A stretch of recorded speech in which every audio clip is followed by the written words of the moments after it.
ਜਲੰਧਰ ਜ਼ਿਮਨੀ ਚੋਣ ਦਾ ਮੁੱਦਾ ਭਖਿਆ ਹੋਇਆ ਹੈ। ਕਿਹੜੀ ਪਾਰਟੀ ਬਾਜ਼ੀ ਮਾਰਦੀ ਹੈ ਐਮਪੀ ਦੀ ਸੀਟ ਵਾਸਤੇ, ਇਸ ਨੂੰ ਲੈ ਕੇ ਚਰਚਾ ਬਣੀ ਹੋਈ ਹੈ।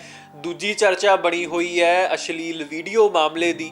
ਕਿਹੜਾ ਮੰਤਰੀ, ਕੌਣ ਮੰਤਰੀ, ਹੁਣ ਤਾਂ ਵੀਡੀਓ ਵੀ ਸਾਹਮਣੇ ਆ ਗਈ। ਇਸ ਪੂਰੇ ਮਾਮਲੇ ਨੂੰ ਲੈ ਕੇ ਜਿੱਥੇ ਟਿੱਕਾ ਟਿੱਪਣੀ ਚੱਲਦੀ ਪਈ ਹੈ, ਵਿਰੋਧੀ ਘੇਰਦੇ ਨਜ਼ਰ ਆ ਰਹੇ ਨੇ, ਉੱਥੇ ਹੀ ਇਲੈਕਸ਼ਨਸ ਨੂੰ ਲੈ ਕੇ ਵੀ ਚਰਚਾ ਬਣੀ ਹੋਈ ਹੈ। ਲੋਕਾਂ ਵੱਲੋਂ ਅਨੁਮਾਨ ਲਗਾਉਣੇ ਸ਼ੁਰੂ ਕਰ ਦਿੱਤੇ ਗਏ ਨੇ। ਆਉਣ ਵਾਲੇ ਕੱਲ੍ਹ ਨੂੰ ਇਲੈਕਸ਼ਨਸ ਦਾ ਵੀ ਭੋਗ ਪੈ ਜਾਏਗਾ, ਰਿਜ਼ਲਟ ਆ ਜਾਏਗਾ ਤੇ ਰਿਜ਼ਲਟ ਆਉਣ ਤੋਂ ਬਾਅਦ ਕਿਹੜੀ ਪਾਰਟੀ ਬਾਜੀ ਮਾਰਦੀ ਹੈ, ਕਿਹੜੀ ਪਾਰਟੀ ਦਾ ਨੁਮਾਇੰਦਾ ਜਿਹੜਾ ਹੈ ਉਹ ਕੁਰਸੀ ਤੇ ਜਾ ਕੇ ਬਹਿੰਦਾ ਲੋਕ ਸਭਾ ਦੀ, ਤੇ ਇਹ ਵੇਖਣ ਦੀ ਗੱਲ ਹੋਵੇਗੀ। ਉਹ ਵੀ ਤੁਹਾਨੂੰ ਦੱਸਦੇ ਰਵਾਂਗੇ। ਪਰ ਫਿਲਹਾਲ ਜਿਹੜੀ ਚਰਚਾ ਬਣੀ ਹੋਈ ਹੈ ਉਹ ਇਹ ਹੈ ਕਿ ਇਹਨਾਂ ਸਭ ਮੁੱਦਿਆਂ ਦੇ ਦਰਮਿਆਨ ਸੀਐਮ ਮਾਨ ਵੱਲੋਂ ਵੱਡਾ ਐਲਾਨ ਕਰ ਦਿੱਤਾ ਗਿਆ। ਮੁੱਖ ਮੰਤਰੀ ਪੰਜਾਬ ਭਗਵੰਤ ਸਿੰਘ ਮਾਨ ਵੱਲੋਂ ਐਲਾਨ ਕਰ ਦਿੱਤਾ ਗਿਆ ਹੈ ਕਿ ਹੁਣ ਜੋ ਕੋਈ ਵੀ ਕਾਰਵਾਈ ਹੋਵੇਗੀ ਤਹਿਸੀਲਾਂ ਦੇ ਵਿੱਚ, ਉਸ ਦੇ ਵਿੱਚ ਕੁਝ ਵਖਰੇਵਾਂ ਰਹੇਗਾ। ਤੇ ਐਲਾਨ ਜਿਹੜਾ ਉਹ ਇਹ ਕੀਤਾ ਗਿਆ ਹੈ ਕਿ ਇੰਡਸਟਰੀ ਵਾਸਤੇ, ਜਿਹਨੇ ਇੰਡਸਟਰੀ ਖੋਲ੍ਹਣੀ ਹੈ, ਉਦਯੋਗਪਤੀਆਂ ਵਾਸਤੇ ਇੱਕ ਵੱਡੇ ਪੱਧਰ ਉੱਤੇ ਐਲਾਨ ਹੋਇਆ ਹੈ। ਉਦਯੋਗਪਤੀਆਂ ਵਾਸਤੇ ਜਿਹੜਾ ਉਹਨਾਂ ਦਾ ਪਰਫਾਰਮਾ ਹੁੰਦਾ, ਜਦੋਂ ਰਜਿਸਟਰੀ ਕਰਾਉਣੀ ਹੁੰਦੀ ਹੈ, ਜਦੋਂ ਸਾਰੇ NOCs ਕਲੀਅਰ ਕਰਾਉਣੇ ਹੁੰਦੇ ਨੇ, ਤਾਂ ਉਸ ਵੇਲੇ ਜਿਹੜਾ ਪਰਫਾਰਮਾ ਭਰਿਆ ਜਾਂਦਾ ਹੈ ਉਸ ਨੂੰ ਲੈ ਕੇ ਹੁਣ ਉਹਦਾ ਵੱਖਰੇਵਾਂ ਕਰ ਦਿੱਤਾ। ਉਹ ਹੁਣ ਵੱਖਰੇ ਰੰਗ ਦਾ ਹੀ ਕਰ ਦਿੱਤਾ।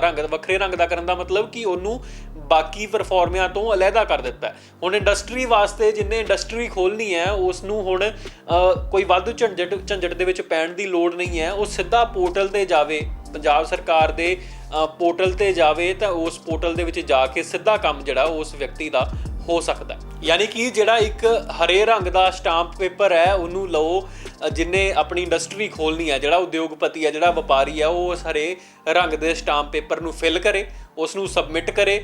10 ਦਿਨਾਂ ਦੇ ਵਿੱਚ 10 ਦਿਨ ਦਾ ਸਮਾਂ ਜਿਹੜਾ ਰੱਖਿਆ ਗਿਆ, ਤੇ ਇਹਨਾਂ 10 ਦਿਨਾਂ ਦੇ ਵਿੱਚ ਕਲੀਅਰੈਂਸ ਕਰਕੇ ਤੇ ਸ਼ੁਰੂ ਕਰ ਦਿੱਤੀ ਜਾਵੇਗੀ ਉਹਨਾਂ ਦੀ ਇੰਡਸਟਰੀ ਨੂੰ ਬਣਾਉਣ ਦੀ ਪ੍ਰਕਿਰਿਆ। ਯਾਨੀ ਕਿ 10 ਦਿਨ ਬਾਅਦ ਜਦੋਂ ਕਲੀਅਰੈਂਸ ਮਿਲੇ ਤਾਂ ਉਸ ਤੋਂ ਬਾਅਦ ਇੰਡਸਟਰੀ ਦਾ ਨੀਂਹ ਪੱਥਰ ਰੱਖ ਕੇ ਤੇ ਉਸਦੀ ਉਸਾਰੀ ਦਾ ਕੰਮ ਸ਼ੁਰੂ ਕਰ ਦਿੱਤਾ ਜਾਵੇ।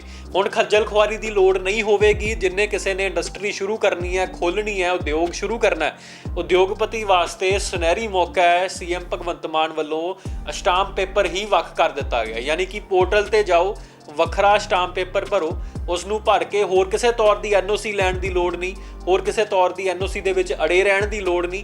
ਇੱਕ ਉੱਕਾ ਪੁੱਕਾ ਪੈਸਾ ਉੱਥੇ ਭਰੋ, ਜਿਹੜੀ ਫੀਸ ਹੈਗੀ ਹੈ, ਯਾਨੀ ਕਿ ਉਸ ਦੇ ਵਿੱਚ ਉਹ ਬਾਕੀ ਸਟਾਂਪ ਪੇਪਰਾਂ ਨਾਲੋਂ ਮਹਿੰਗਾ ਹੋਵੇਗਾ, ਕਿਉਂਕਿ ਉਸ ਦੇ ਵਿੱਚ ਬਾਕੀ NOCs ਵੀ ਵਿੱਚ ਮਿਲੀਆਂ ਹੋਣਗੀਆਂ, ਤੇ ਉਹਨਾਂ ਦਾ ਪੈਸਾ ਵਿੱਚ ਹੀ ਜੋੜ ਕੇ ਤੇ ਇਕੱਠਾ ਪੈਸਾ ਦੇ ਕੇ ਸਟਾਂਪ ਪੇਪਰ ਆਪਣਾ ਕਲੀਅਰ ਕਰਵਾ ਲਓ। ਉਸ ਤੋਂ ਬਾਅਦ ਸਿੱਧਾ ਜਾ ਕੇ ਆਪਣਾ ਇੰਡਸਟਰੀ ਸ਼ੁਰੂ ਕਰ ਦਿਓ, ਇੰਡਸਟਰੀ ਦਾ ਨਿਰਮਾਣ ਜਿਹੜਾ ਉਹ ਸ਼ੁਰੂ ਕਰ ਦਿਓ।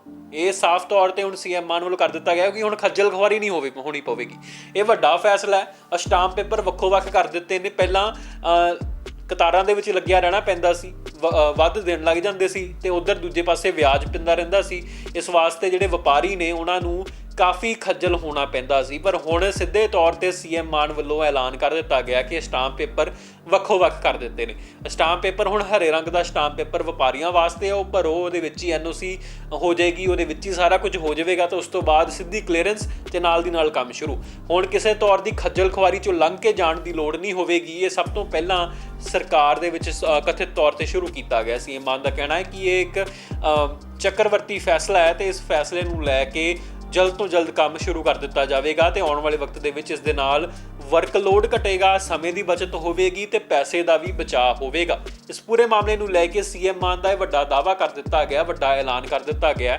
ਇੱਕ ਪਾਸੇ ਵੱਡੇ ਦਾਅਵੇ ਕੀਤੇ ਜਾ ਰਹੇ ਨੇ ਵਿਰੋਧੀਆਂ ਵੱਲੋਂ, ਇੱਕ ਪਾਸੇ ਵੱਡੇ ਇਲਜ਼ਾਮ ਲੱਗ ਰਹੇ ਨੇ, ਇੱਕ ਪਾਸੇ ਵੱਡੇ ਪੱਧਰ ਉੱਤੇ ਚਰਚਾ ਬਣੀ ਹੋਈ ਹੈ ਕਿ ਚੋਣ ਵਿੱਚ ਬਾਜ਼ੀ ਮਾਰ ਹੋਏਗੀ ਕਿ ਨਹੀਂ। ਪਰ ਦੂਜੇ ਪਾਸੇ ਸੀਐਮ ਮਾਨ ਵੱਲੋਂ ਬੇਬਾਕੀ ਦੇ ਨਾਲ ਇੱਕ ਫੈਸਲਾ ਸੁਣਾ ਦਿੱਤਾ ਗਿਆ। ਹੁਣ ਵਪਾਰੀਆਂ ਦੇ ਵਾਸਤੇ ਵੱਡੀ ਖਬਰ ਹੈ, ਕਿਉਂਕਿ ਵਪਾਰੀਆਂ ਨੇ ਜਾਂ ਜਿਨ੍ਹਾਂ ਨੇ ਇੰਡਸਟਰੀ ਖੋਲ੍ਹਣੀ, ਉਦਯੋਗਪਤੀਆਂ ਵਾਸਤੇ ਇਹ ਵੱਡੀ ਖਬਰ ਹੈ।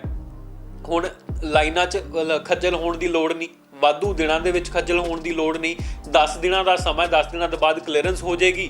ਕਲੀਅਰੈਂਸ ਤੋਂ ਬਾਅਦ ਸਿੱਧੇ ਤੌਰ ਤੇ ਕੰਮ ਸ਼ੁਰੂ ਕਰ ਦਿੱਤਾ ਜਾਵੇਗਾ। ਇਸ ਪੂਰੇ ਮਾਮਲੇ ਨੂੰ ਲੈ ਕੇ ਹੁਣ ਵਪਾਰੀ ਵਰਗ ਜਿਹੜਾ ਉਹ ਖੁਸ਼ ਹੋ ਸਕਦਾ ਹੈ। ਵਪਾਰੀ ਵਰਗ ਵਾਸਤੇ ਵੱਡੀ ਖਬਰ ਹੈ, ਔਰ ਸਾਫ਼ ਤੌਰ ਤੇ ਸੀਐਮ ਮਾਨ ਦਾ ਐਲਾਨ ਵਪਾਰੀਆਂ ਵਾਸਤੇ ਆਉਣ ਵਾਲਾ ਦਿਨ ਜਿਹੜੇ ਨੇ ਉਸ ਖਾਲੇ ਜ਼ਰੂਰ ਲਿਆ ਸਕਦਾ ਹੈ। ਜੋ ਕੋਈ ਵੀ ਹੋਰ ਜਾਣਕਾਰੀ ਆਵੇਗੀ ਤੁਹਾਨੂੰ ਦੱਸਦੇ ਰਵਾਂਗੇ। ਬਣੇ ਰਹੋ ਵਨ ਇੰਡੀਆ ਪੰਜਾਬੀ ਤੇ।